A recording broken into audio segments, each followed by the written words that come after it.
frères et moi alors que je partage ce deuxième message sur la richesse du royaume.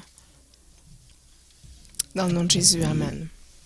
Le titre du message aujourd'hui, 7 mensonges chrétiens concernant la richesse.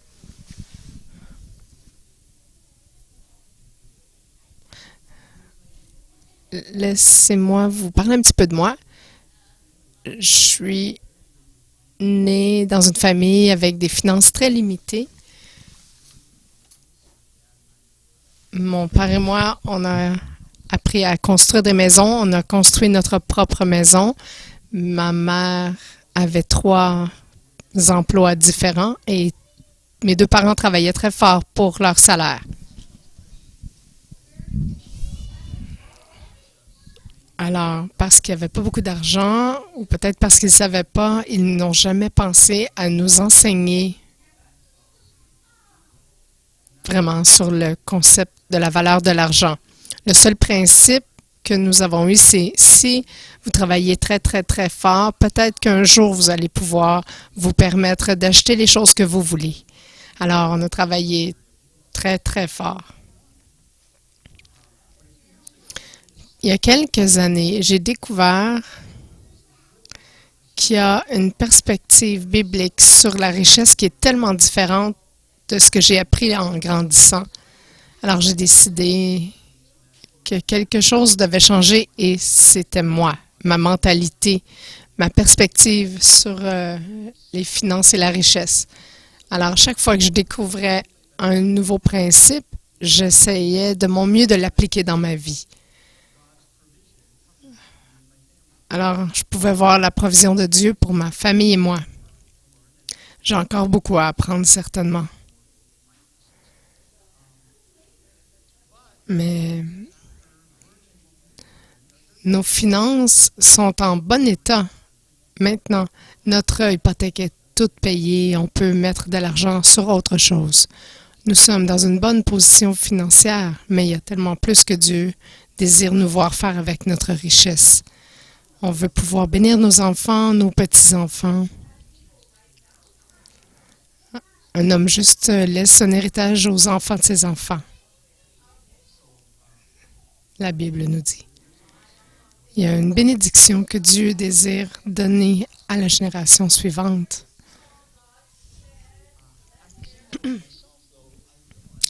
Alors, j'ai réalisé à travers tout le monde aujourd'hui qu'il y a beaucoup de chrétiens confus qui sont un petit peu confus, c'est ça, sur les réalités de la richesse. Est-ce qu'on devrait poursuivre ça ou pas?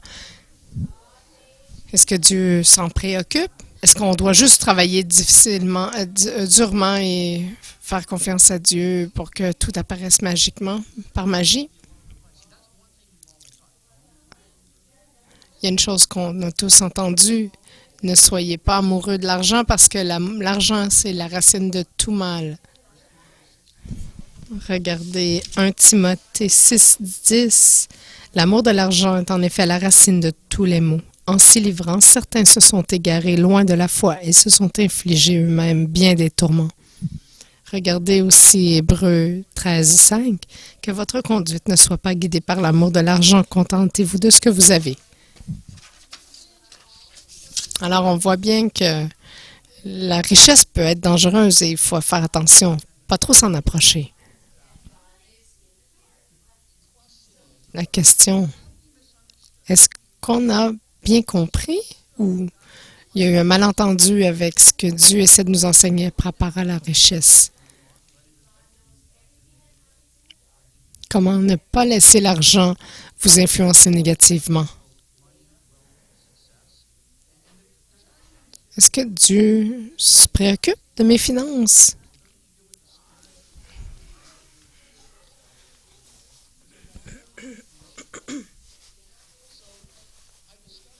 Alors, j'ai découvert, il y a beaucoup de livres. Vous pouvez aller voir sur Amazon, mais partout, il y a tellement de livres qui nous promettent de faire de l'argent rapidement. Mais tout ça, ça ne fonctionnera pas à moins que ça soit basé sur les principes bibliques. de la richesse. Alors, on va découvrir ensemble, pour les 2 prochaines semaines, des principes pour une richesse, des principes bibliques pour la richesse, afin qu'on puisse coopérer avec ce que Dieu veut faire dans ce secteur de nos vies. Alors, le premier mensonge de 7 que les chrétiens ont été appelés à croire. Le premier mensonge, Dieu ne se soucie pas de mes finances.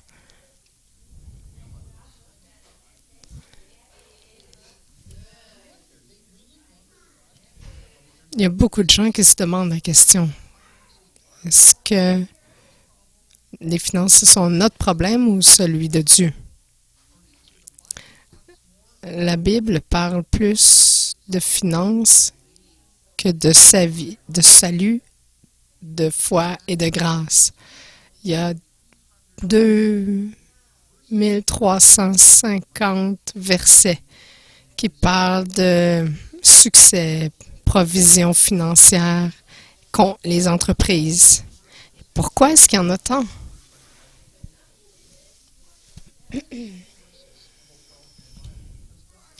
C'est à cause que Dieu sait que de la manière qu'on pense à propos de l'argent, de la manière qu'on l'utilise, ça va déterminer notre destinée.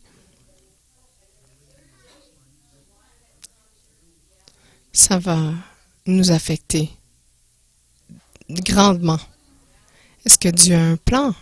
Est-ce que Dieu a un plan financier pour nos vies? La réponse, c'est oui. Regardez Ésaïe 48, versets 17 et 18. « Voici ce que dit l'Éternel, celui qui te rachète, le Saint d'Israël.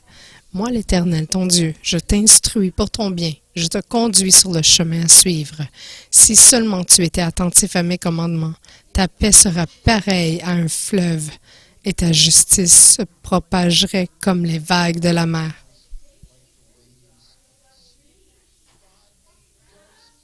Alors Dieu se soucie de nos finances. Il veut nous enseigner comment profiter parce qu'il est intéressé dans notre bien-être. Dans une église évangélique, une école d'église évangélique, j'ai pas appris beaucoup sur les finances.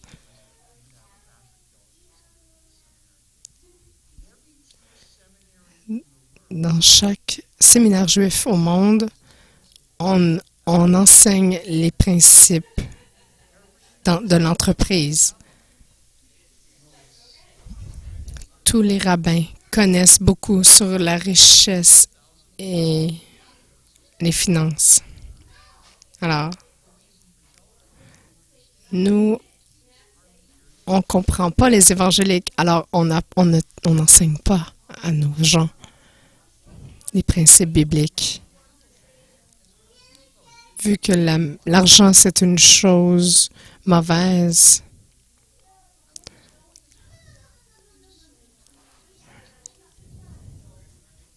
j'ai un de mes amis avec qui je suis allée à l'école, c'est un juif, il a vendu 3 de ses entreprises pour un total de 3,5 millions.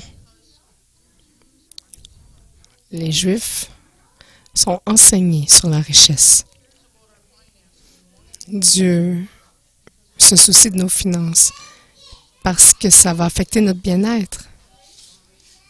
La question, est-ce que dois-je demander à Dieu de m'apprendre à utiliser l'argent qu'il m'a donné? Est-ce que j'ai prié comme ça? Seigneur, enseigne-moi comment utiliser cet argent, comment l'investir. Pendant plusieurs années, je n'ai pas posé cette question-là à Dieu. Je pensais que c'était mon problème. Je pensais pas que c'était celui de Dieu. Mais Dieu se soucie de mes finances. Mensonge numéro 2. S'inquiéter pour l'argent est normal. Vous savez, l'argent affecte beaucoup d'aspects de nos vies. Notre habilité à avoir une bonne éducation, un bon transport, de prendre soin de nos biens, de nos êtres chers. L'argent, c'est nécessaire pour les pauvres et pour les riches. Qu'on soit pauvre ou riche, Le manque d'argent peut nous voler de notre paix, nous causer de douter de la bonté de Dieu.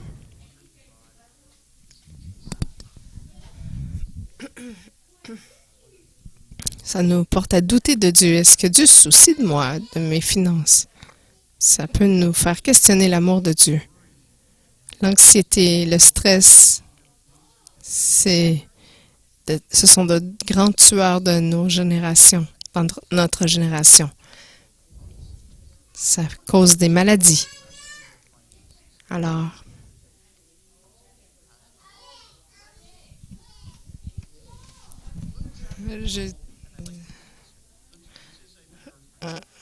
regardez Luc 12, versets 22 à 24. Jésus dit ensuite à ses disciples, c'est pourquoi je vous le dis, ne vous inquiétez pas pour votre vie de ce que vous mangerez, ni pour votre corps de ce que vous serez habillés. La vie est plus que la nourriture et le corps plus que le vêtement. Observez les corbeaux, ils ne sèment pas, ils ne moissonnent pas, ils n'ont ni cave ni grenier.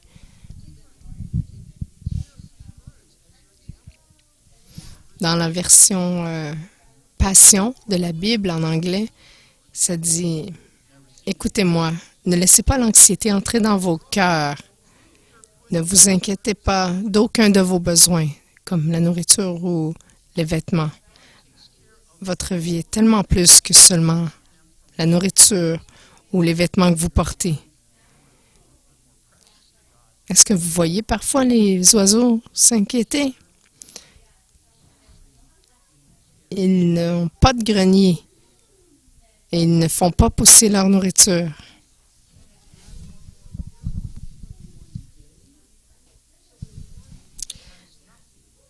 Alors, je poursuis dans la version second 21, verset 24.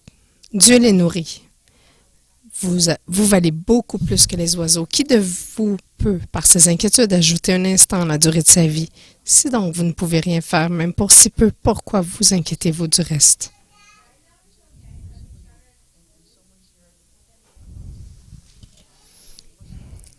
Alors, dans un rassemblement une fois, quelqu'un a dit, pourquoi Dieu ne me donne pas la provision que j'ai besoin? Et j'ai écrit 8 versets.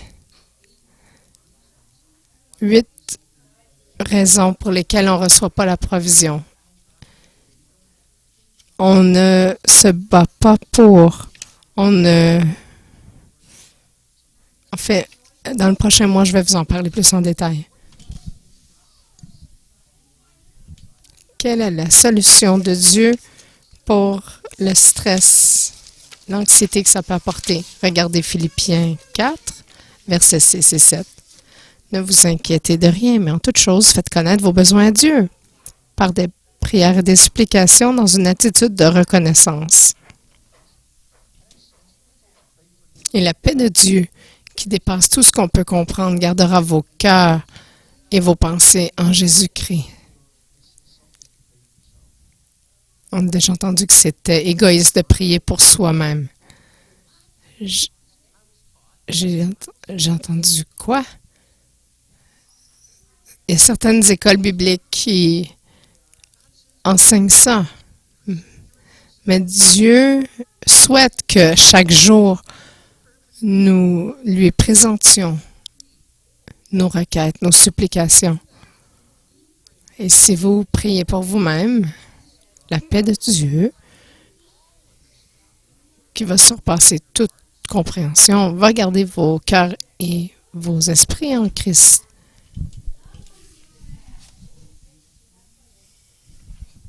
Pas de pensée anxieuse, pas de sentiment d'anxiété. Wow!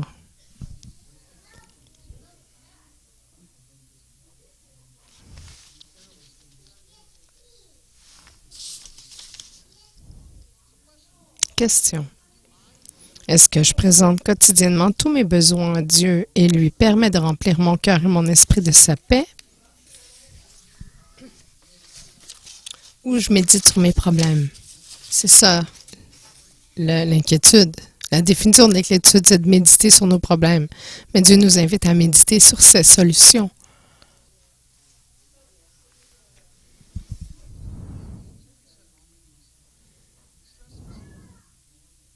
Le stress, c'est pas normal pour les chrétiens. Troisième mensonge. Mon bonheur est lié à mes finances. Est-ce que je crois vraiment que plus que j'ai d'argent, plus que je vais être heureux? Les gens m'ont parlé de ça. J'ai vu un représentant d'Amway une fois qui dit « Tu veux que toi et ta femme, vous soyez heureux? Venez vendre du Amway. Vous allez être tellement heureux. » Vraiment. Ça, c'est ce que le monde me dit. Qu'est-ce que la Bible dit? Regardez Marc 4, verset 19. Les préoccupations de ce monde, l'attrait trompeur des richesses et les passions en tout genre pénètrent en eux, étouffent la parole et la rendent infructueuse. Selon ce verset, il y a certains dangers si on ne gère pas la richesse adéquatement. L'argent peut nous faire croire qu'on va être plus heureux qu'en réalité.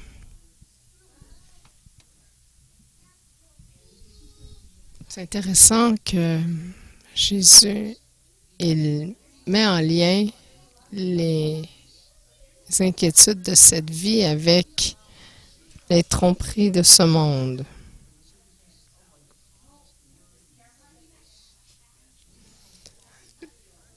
Lorsqu'on est anxieux, on devient des cibles pour l'attrait des richesses. Et ça peut littéralement étouffer la parole de Dieu dans nos vies. La vérité, beaucoup de gens riches ne sont pas heureux. Plus ils ont de richesses, plus ils ont de problèmes. Ça multiplie leurs problèmes, pas leur satisfaction. On devrait être capable d'expérimenter, d'être la paix. Mais ça vient pas, cette satisfaction ne vient pas de l'argent. Voici ce que Jésus dit. Dans l'Ancien Testament, Ésaïe 55, verset 2. Pourquoi dépensez-vous de l'argent pour ce qui ne nourrit pas? Pourquoi travaillez-vous pour ce qui ne rassasie pas? Écoutez-moi vraiment, et vous mangerez ce qui est bon, vous savourerez des plats succulents.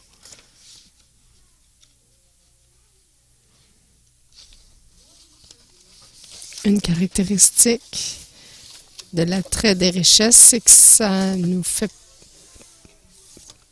dépenser de l'argent sur des choses qui ne nous satisfont pas. Si vous allez obtenir la dernière technologie, votre vie va devenir tellement facile. Il y a des gens qui crient à leur ordinateur. C'est pas tout à fait une définition de satisfaction.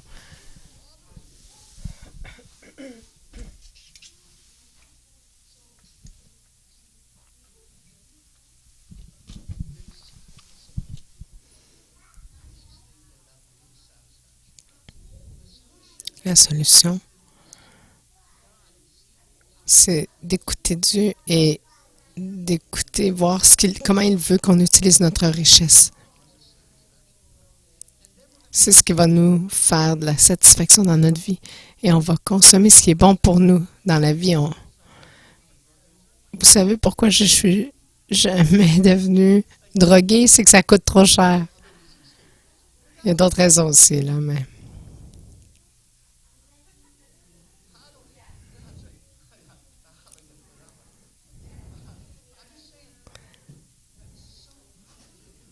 Tellement souvent. On pense que si on va avoir plus d'argent, on va acheter ça, mais c'est des choses qui sont mauvaises pour nous. On doit écouter Dieu et savoir où il désire qu'on dépense notre argent. Regardez Proverbe 10, verset 22. C'est la bénédiction de l'Éternel qui enrichit et il ne la fait suivre d'aucun chagrin.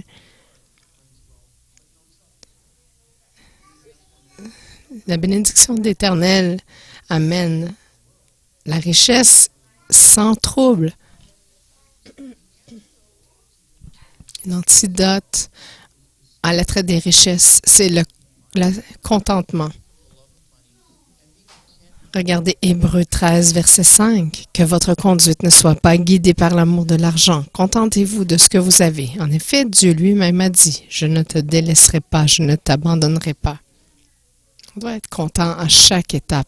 Si je suis content de ce que j'ai maintenant, si Dieu me donne plus et accroît ma richesse, m'amène à ce nouveau niveau, je ne vais jamais être réduit par l'attrait des richesses, séduit par l'attrait des richesses. Parce que si je suis content avec ce que j'ai maintenant, je vais être content lorsque j'ai plus.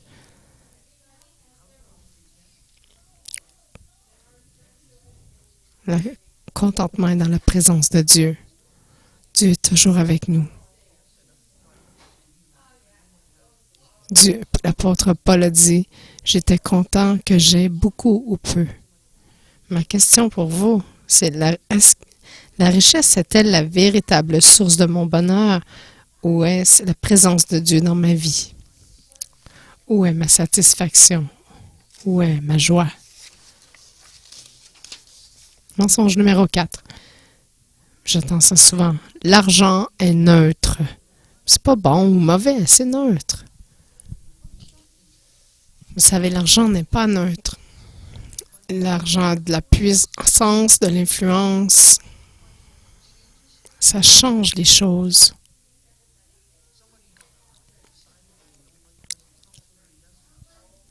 Il y a des gens qui ont décidé qu'ils n'aimaient pas le président Trump, alors ils veulent dépenser des millions de dollars pour une campagne pour influencer les gens à détruire sa réputation. Vous savez, les millions de dollars que ça coûte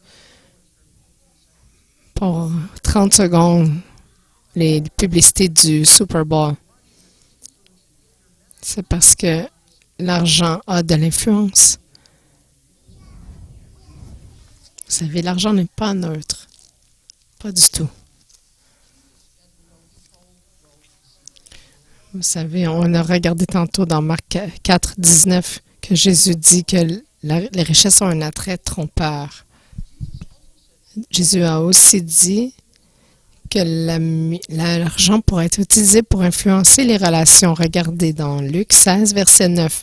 Et moi, je vous dis, faites-vous des amis avec les richesses injustes. Les richesses du monde. L'argent a de l'influence tellement, de potentiel, que ça attire aussi des forces spirituelles. Je vais vous expliquer ça. Regardez Matthieu 6, 24. Personne ne peut servir deux maîtres, car ou il détestera le premier et aimera le second, ou il s'attachera au premier et méprisera le second. Vous ne pouvez pas servir Dieu et l'argent. Vous savez que le mot maître vient du mot grec kurios qui veut dire Seigneur suprême.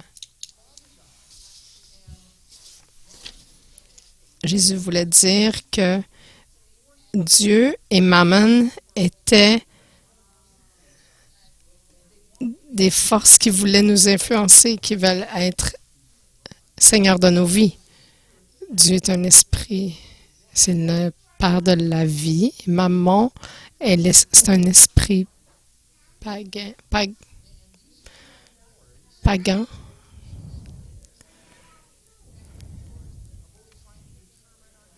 Ces deux seigneurs essaient de déterminer notre destinée. Mammon essaie de nous enliser dans les choses de ce monde, alors que Dieu, le Père de la vie, veut nous en libérer. Ça va être soit le Seigneur Dieu ou le Seigneur Mammon. On va avoir choisi notre destinée dans la vie. De la manière qu'on réagit face à l'argent, on va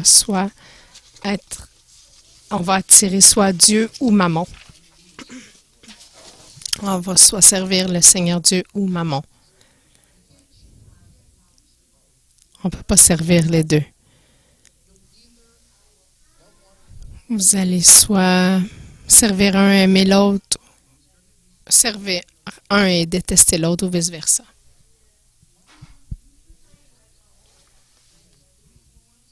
L'argent, de la puissance, de l'influence et comment on utilise l'argent détermine qui sera notre Seigneur.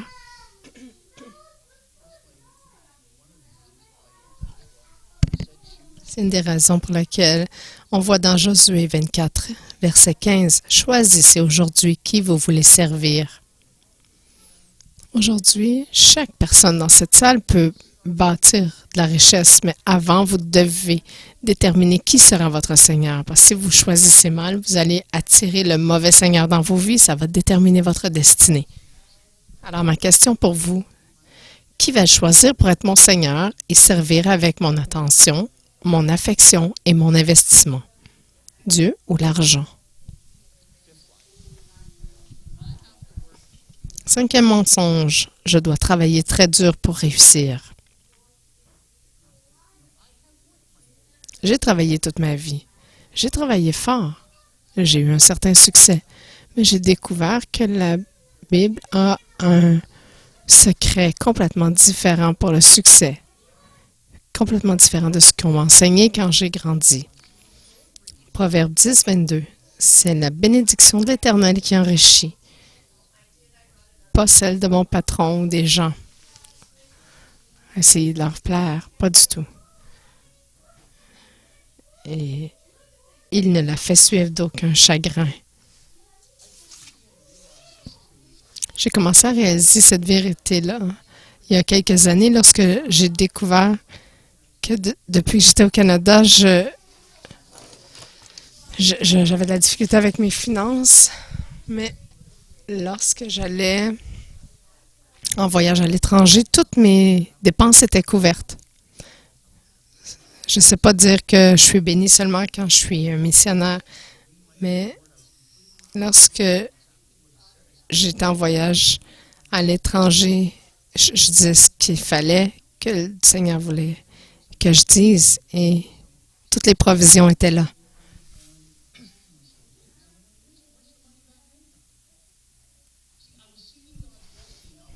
Je recherchais la bénédiction de Dieu lorsque j'étais à l'étranger, mais pas quand j'étais ici à la maison. Parce que c'est la bénédiction de l'Éternel qui enrichit. Alors j'ai dit, Seigneur, j'ai besoin de ta bénédiction. Que veux-tu que je fasse aujourd'hui? Où veux-tu que j'aille? Qu'est-ce que tu veux que je fasse? Je veux connaître ta volonté à chaque jour, pas seulement quand je suis à l'étranger.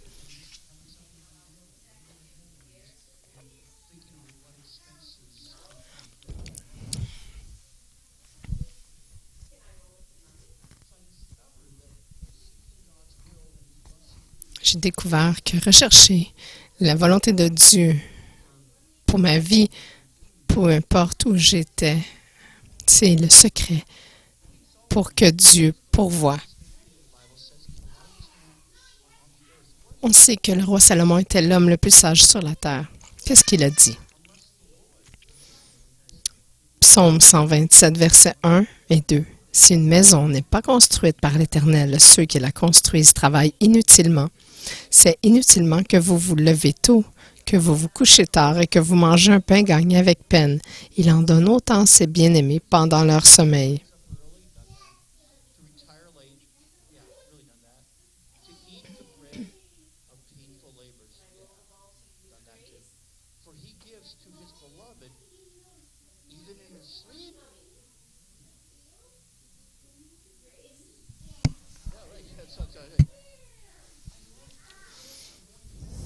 Wow. J'aimerais ça, moi, aller dormir et me réveiller le matin et me réveiller, vérifier et voir que j'ai vendu encore 6 autres livres sur Amazon. Sans la bénédiction de Dieu, notre travail dur labeur peut être perdu. Avec Dieu, on comprend tellement plus. Lorsqu'on se fie sur sa sagesse et non pas sur notre sueur. Si on se fie sur sa sagesse, on va suer moins et voir beaucoup plus accompli parce que c'est lui qui ouvrait les portes. Il ouvre des portes que nul homme ne peut fermer et il ferme des portes que nul homme ne peut ouvrir.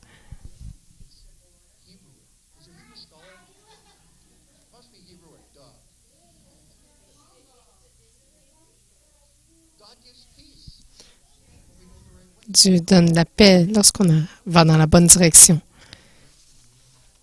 Pourquoi aller dans une direction qu'on n'a pas la paix de Dieu, alors que Dieu nous promet de nous guider par sa paix? Dieu envoie des connexions divines lorsqu'il veut qu'on travaille avec des gens. Pourquoi est-ce qu'on va rechercher des gens lorsqu'on peut juste dire « Seigneur, montre-moi la bonne personne ».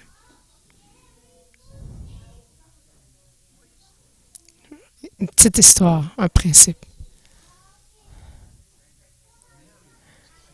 Marie est enceinte de 6 mois avec Jésus. Elle va visiter sa cousine Élisabeth. Non, Élisabeth est enceinte de 6 mois. Marie arrive dans la pièce et soudain, le bébé dans le bébé dans le ventre d'Élisabeth sursaute dans le ventre d'Élisabeth. Pourquoi? Parce qu'il y avait une destinée commune entre Jean le Baptiste et Jésus dans le ventre de Marie. Lorsque deux destinées qui s'accordent, il y a comme un mouvement. Alors, dans les derniers 20 ans, je sais, lorsque je vais voir quelqu'un, j'essaie de voir s'il y a ce bouillonnement à l'intérieur de moi.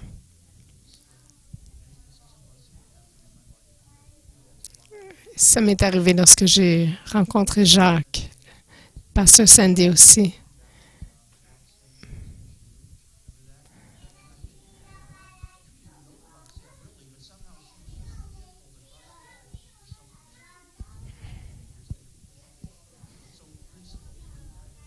Lorsqu'il y a un mouvement, un bouillonnement dans votre esprit, lorsque vous rencontrez quelqu'un, portez attention. Parce qu'il y a une destinée commune, peut-être pas pour le restant de vos vies, mais pour au moins une saison.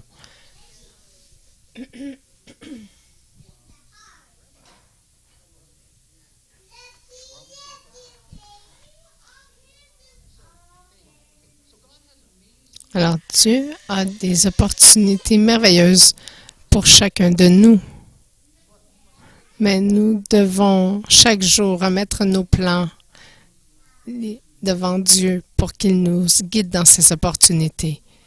C'est seulement en vivant une relation intime avec lui, l'écouter, le laisser nous diriger, qu'on va découvrir ses plans parfaits, sa volonté pour nos vies. On va découvrir qu'on n'a pas besoin de travailler si fort, on a juste besoin d'être guidé par le Seigneur. On a besoin simplement que le Seigneur devienne notre coach d'entreprise.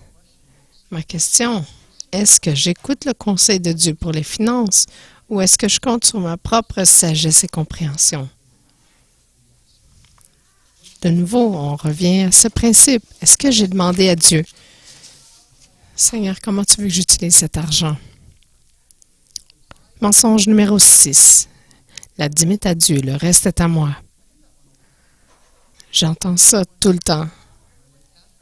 Je me rappelle, ma femme Cathy a entendu un pasteur qui disait « Tout appartient à Dieu ». Un fermier qui s'est levé qui dit « Je suis fâché, ça se peut pas.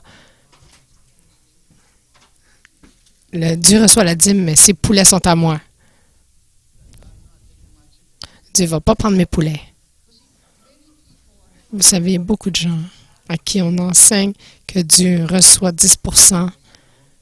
Ça va à l'Église. Le reste, ça vous appartient. Vous pouvez faire ce que vous voulez avec.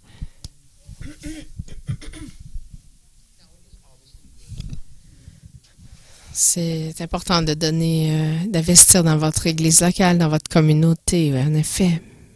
Mais le reste du 90%, est-ce que c'est vraiment nôtre? Est-ce qu'on peut faire ce qu'on veut avec? Regardez 2 Corinthiens, verset 9, chapitre 9, versets 10 et 11.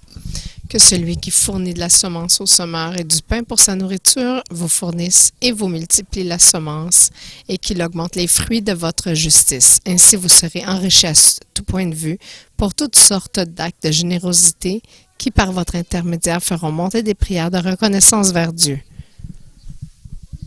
Alors ceci dit 2 choses. Un, c'est Dieu qui nous donne la semence que nous avons. C'est Dieu qui nous donne les finances pour investir et faire ce qu'on veut avec. Et ça dit aussi que Dieu désire voir notre richesse augmenter. Il veut que notre richesse augmente, mais pourquoi? Afin d'être généreux en toute occasion. Le Seigneur nous donne notre semence, notre argent, mais il veut qu'on soit généreux envers les gens sur cette terre. Est-ce que l'argent nous appartient vraiment? Il nous dit quoi faire avec. Regardez aussi Luc 19, verset 13 à 17. Jésus parle d'une parabole à propos des finances. Le premier verset, c'est ce maître qui... Je vais juste reculer un petit peu. Regardez, Jésus a parlé de parabole à propos de l'argent. Il parle de cette parabole à propos de ce noble. Et il parle de lui-même, il parle de Jésus. Ce noble, il appela 10 de ses serviteurs et leur remit 10 pièces d'or et leur dit, « Faites-les fructifier jusqu'à ce que je revienne. » Il n'a pas dit de faire le party avec. Il dit, faites-les fructifier jusqu'à ce que je revienne. 10 pièces, c'était à peu près comme 3 mois de salaire.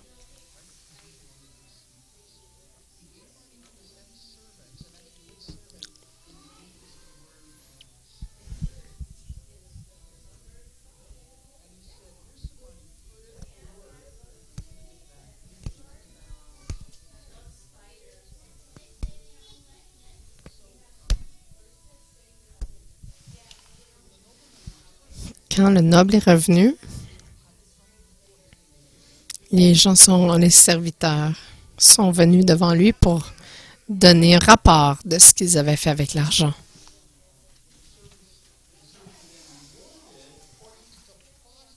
Les serviteurs étaient récompensés selon le profit, pas sur le fait qu'ils avaient perdu de l'argent. Seulement, ils avaient une récompense seulement s'ils avaient fait fructifier. Le premier serviteur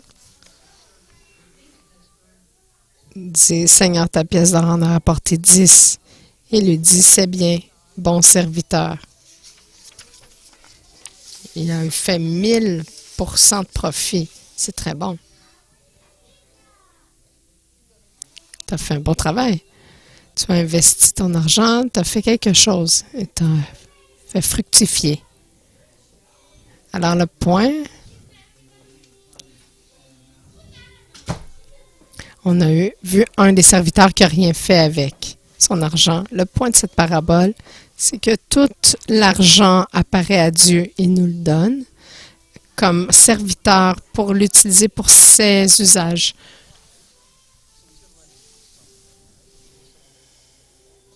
On a besoin d'un peu de cet argent-là pour survivre. Mais cet argent-là, c'est tout à lui et il veut qu'on l'utilise pour sa volonté. Il veut qu'on le fasse multiplier pour ses œuvres. C'est sa volonté pour chaque chrétien de produire de la prospérité. Je vais le dire de nouveau.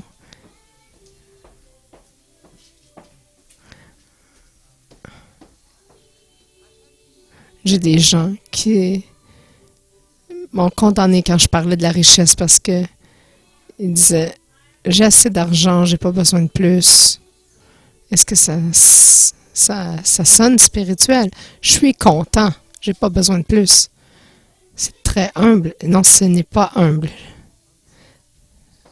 C'est plutôt égoïste. Ça dit, si j'ai assez d'argent, pour moi, qui se préoccupe des autres, des pauvres? Si j'en ai assez pour moi, c'est assez. C'est pas de l'humilité.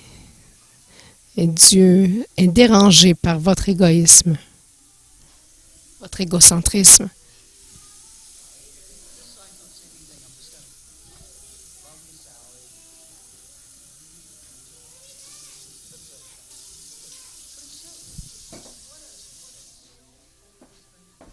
C'est une mentalité qui est focusée sur elle-même. Ma femme et moi, on donne la dîme, mais on donne encore un 5% de plus à d'autres besoins. On aimerait 30% de notre revenu qui irait ailleurs. Je donne 3-4 ordinateurs par année. On a donné 2 voitures dans nos vies. C'est tellement génial parce que on est plus béni de donner que de recevoir.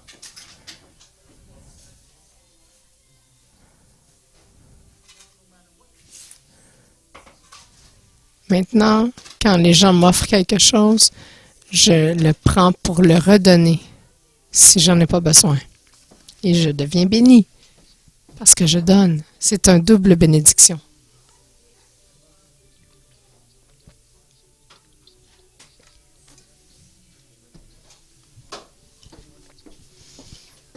J'aime tellement passer au suivant.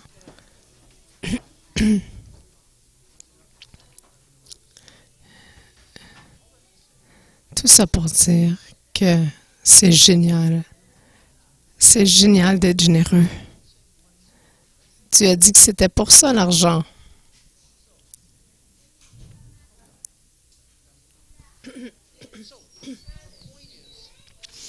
Le point, l'argent, le temps, les talents, tout ce que Dieu nous a donné, c'est à lui. Il nous l'a donné pour qu'on le serve avec nos ressources, qu'on soit redevable. Il s'attend à ce que nous augmentions cette richesse d'argent, de talent pour les autres et pour le royaume. Question. Suis-je un bon intendant de ce que Dieu m'a donné et suis-je disposé à apprendre les principes de la richesse biblique afin de devenir un meilleur intendant? Peu importe comment vous êtes bon, vous pouvez apprendre mieux. Je viens de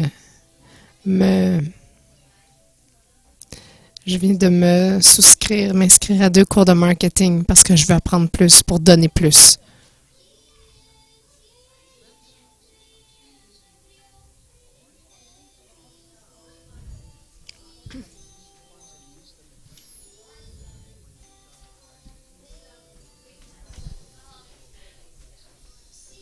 On a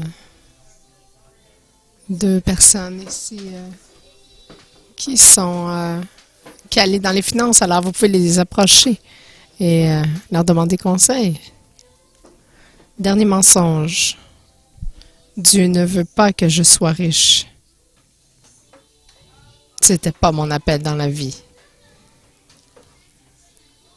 Les gens deviennent confus sur la volonté de Dieu pour leur vie. Certaines personnes sont convaincues que s'ils n'ont pas d'argent, c'est que Dieu ne les bénit pas. Certaines personnes pensent que l'argent, c'est mauvais. C'est mieux de ne pas en avoir. Mais Dieu veut vraiment nous bénir pour avancer son royaume, chacun de nous. Lorsque Dieu a dit à Abraham, j'ai un travail pour toi, je veux établir une nation pour moi, mais Inquiète-toi pas, Abraham, je vais financer tout ça. Regardez Genèse 13, verset 2. Abraham était très riche en troupeaux, en argent et en or. Dieu a financé la mission d'Abraham. Dieu a donné Jacques et Marie une mission de traduire ce livre et il a pourvu. Lorsque Dieu a parlé de bâtir le temple, il a pourvu les ressources. Regardez 1 Chronique 29, 12 à 16. David parle ici. C'est de toi que viennent la richesse et l'honneur. C'est toi qui domines sur tout. C'est dans ta main que sont la force et la puissance. Et c'est ta main qui a le pouvoir de tout agrandir et de tout fortifier, Éternel notre Dieu. C'est de ta main que viennent toutes ces richesses que nous avons préparées pour construire une maison à ton honneur, en l'honneur de ton saint nom. C'est à toi que tout appartient. Dieu a financé son temple. Alors, lorsque Dieu nous donne une mission, lorsqu'on dit « Seigneur, je suis volontaire pour être ton serviteur », qu'est-ce que Dieu nous dit? Regardez Psaume 35, 27. « L'Éternel est grand, lui qui veut la paix de son serviteur. Il se délecte de la prospérité de ses serviteurs. »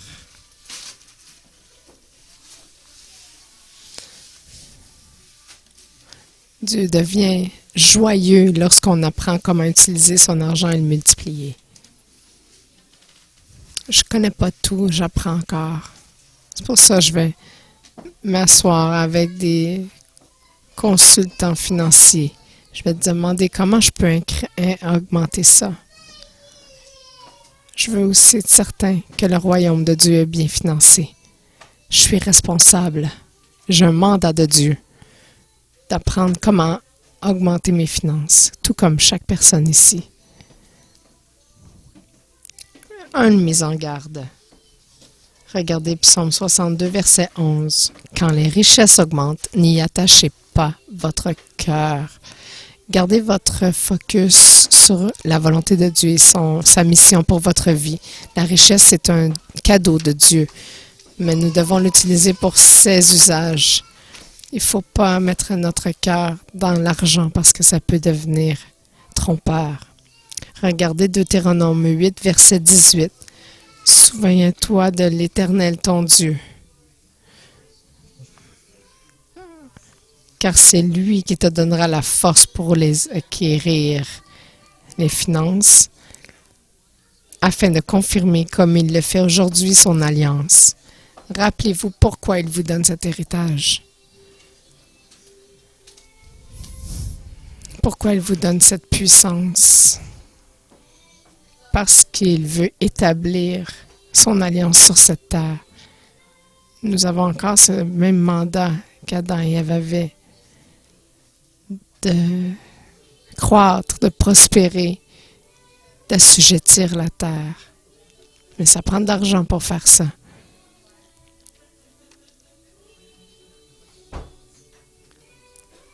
Le missionnaire Hudson Taylor a dit « Les œuvres de Dieu faites à la manière de Dieu va toujours aller dans le bon sens. »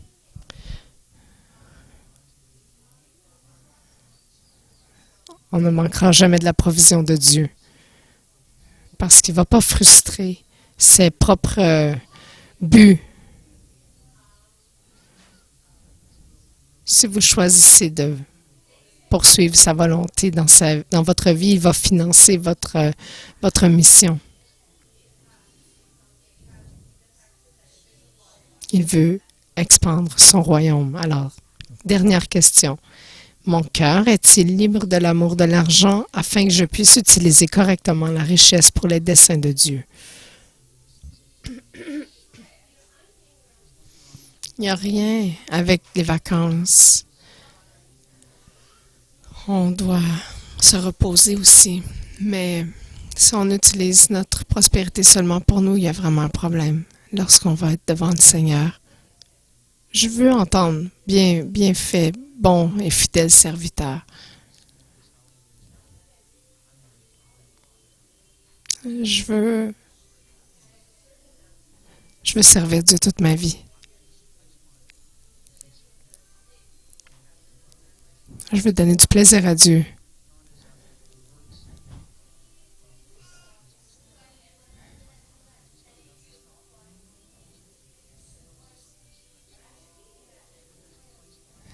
Cet endroit où je veux que ma vie donne du plaisir à Dieu. Être un bon serviteur de tout ce qu'il m'a donné. J'ai partagé avec vous aujourd'hui 7 mensonges, 7 méconceptions. La semaine prochaine, je vais vous donner 7 vérités à propos de l'argent pour vous autonomiser. Sommaire. Dieu se soucie de mes finances. Dieu veut m'apprendre à l'utiliser. S'inquiéter pour l'argent n'est pas normal. Dieu veut me donner sa paix. L'argent n'est pas la source de mon bonheur. La présence de Dieu est ma source. Ma source de bonheur. L'argent n'est pas neutre. Il révèle qui est mon Seigneur. Je n'ai pas besoin de travailler dur pour réussir. Dieu veut me donner sa sagesse. Le 90% n'est pas le nôtre. Dieu nous permet de l'utiliser comme ses intendants. Dieu ne veut pas que je sois pauvre. Dieu veut que je le glorifie en utilisant l'argent. Levons-nous tous ensemble. Pour certains d'entre vous, vous dites « Ah oui, c'est vrai. » Ça dépend de votre éducation.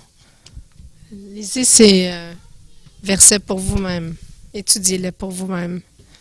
Dieu a un mandat pour vous. Je peux vous promettre que ça prend de l'argent pour le remplir. Dieu promet aussi, vous savez ce que la Bible promet? Celui qui donne aux orphelins, aux veuves, prête au Seigneur. Celui qui donne aux veuves et aux orphelins, prête à Dieu.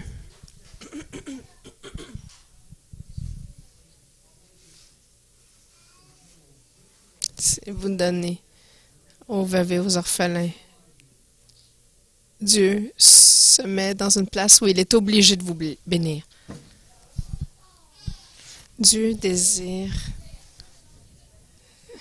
qu'on regarde aux besoins de ceux auxquels il prête le plus d'attention, ceux qui ont le plus de difficultés dans la vie, les orphelins et les veuves.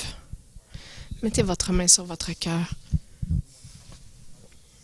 Vous protégez votre cœur des déceptions de l'argent, mais vous demandez au Seigneur de déverser son amour et sa sagesse dans vos cœurs.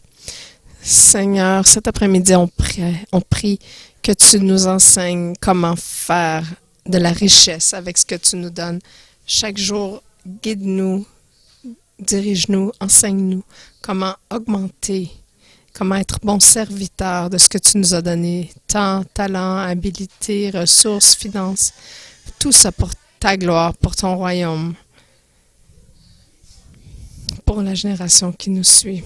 Seigneur, on s'humilie devant toi cet après-midi. Nous nous repentons de l'égoïsme et l'égocentrisme qu'on a eu face aux finances. Nous nous repentons de mauvaise utilisation de l'argent.